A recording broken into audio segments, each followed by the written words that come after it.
Hi folks! Today I'm going to talk to you about behavioural activation. That's right, we have another psychology video.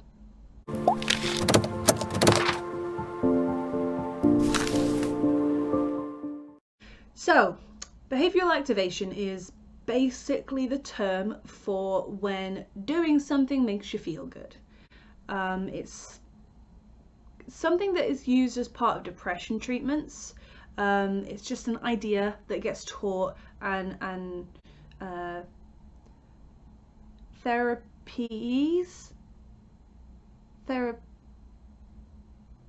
people receiving therapy, I don't know what the word is, patients?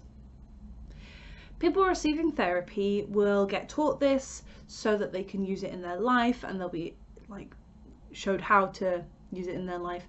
Basically, there are certain things in your life that will make you feel better. There are routine things that you do every day. Wake up, get dressed, brush your teeth, brush your hair, make some breakfast, clean up some dishes, go to work. I don't know what some of the stuff that people do every day. Walk the dog. Then you've also got some others, like the necessary things. For example, maybe they're not every day, but you do have to clean the house, clean the car, wipe all the surfaces down, do the dusting, wash the dishes and put them away, wash the laundry and put it away, iron, etc, etc. And then you've got the enjoyable things in your life, and those are really positive in giving you a balance, making you feel like a whole person, making you feel accomplished and happy and satisfied and excited and energized and relaxed and all the rest of it. So it could be like having a bath, doing a hobby, watching your favorite shows. And I think it's important to draw a line between the stuff that makes you feel good and the stuff that you zone out to.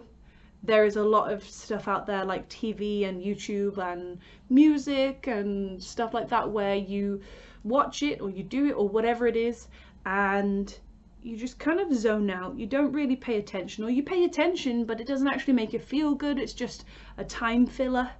And there's nothing wrong with a time filler if it gives something to you that you need, like you need to wind down without having to put in too much mental energy. That's fine, but that's not the same as watching your favorite TV show that you look forward to each week, you know, something like that.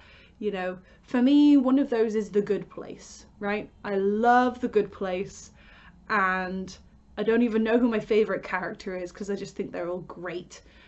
I like Jason. I like Chidi because I relate to Chidi, but I mean, I think everyone loves all of them. But like, anyway, so for me, I look forward to watching The Good Place when it comes out. I'm always checking my phone to see if Netflix has notified me that there's a new episode out. Whereas I watch some other stuff like Jane the Virgin at the moment. I don't look forward to watching Jane the Virgin. It's not that I don't enjoy it. It's good, I guess. But I just don't feel excited about it the way I do with The Good Place, you know? So for me, that's kind of a, I'm tired and I don't want to invest mental energy in anything, so I'll watch Jane the Virgin kind of thing, you know. There is a difference.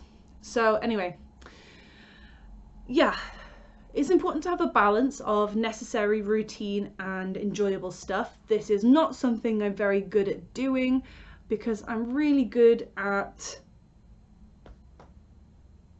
the routine stuff. I had to think about it then. I'm not really sure if I'm really good at any of them. I'm good at the routine stuff, I guess, and some of the necessary stuff, but not a lot of it. A lot of the necessary stuff gets dropped, and I'm really not that great about the enjoyable stuff. I think that it's easier to do during term time because I go to university, I participate in extracurriculars, and so a lot of my friends are students at the moment, and so they tend to more often be around during term time than out of term time.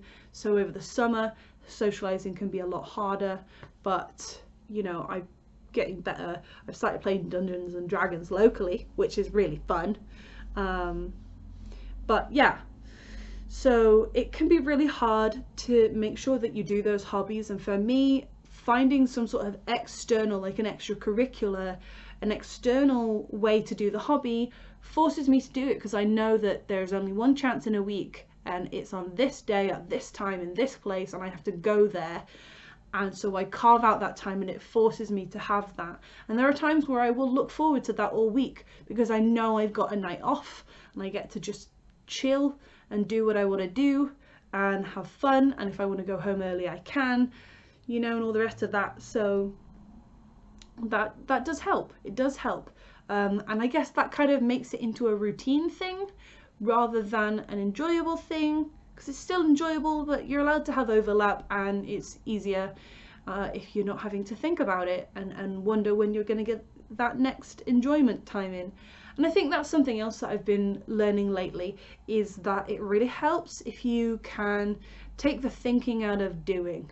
If you can habit stack, which is where that you've got to do, you always brush your teeth every day and you want to add something to your routine, like maybe you don't floss and you know that you should. I only floss sometimes. So you tag it on to the end of another habit that you already have.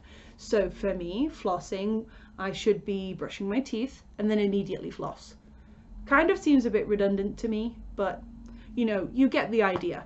Or if you're somebody that like every day you want to get in 15 minutes of yoga or stretching or some sort of exercise in the morning, and you know that every morning the first thing you do is you go to the bathroom to pee, maybe you leave some shoes by your bed so that you walk to the bathroom in your shoes, you do your business, and you immediately go outside to stretch or put on your workout stuff. I don't know, but just tag it onto something. For me, the shoes works because I like to sometimes do Tai Chi on my balcony and I wish it was an everyday thing, and so I need shoes to go out there.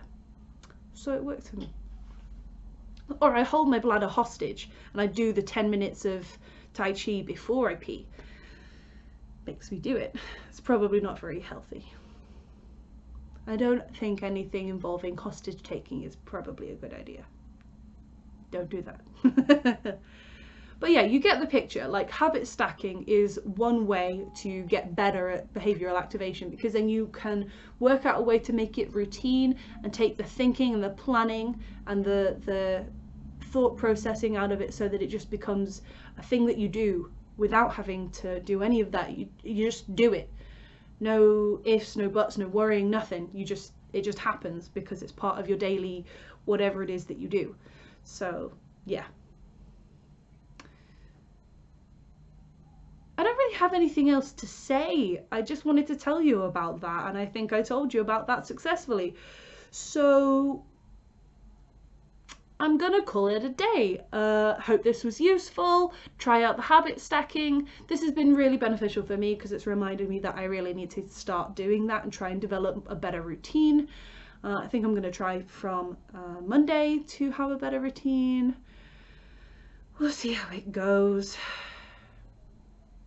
Probably will struggle. No, that's not the attitude. Positive thinking. I will successfully try. That's going to happen. Right, thank you very much for watching. Hope this was useful. Have a good week. Bye.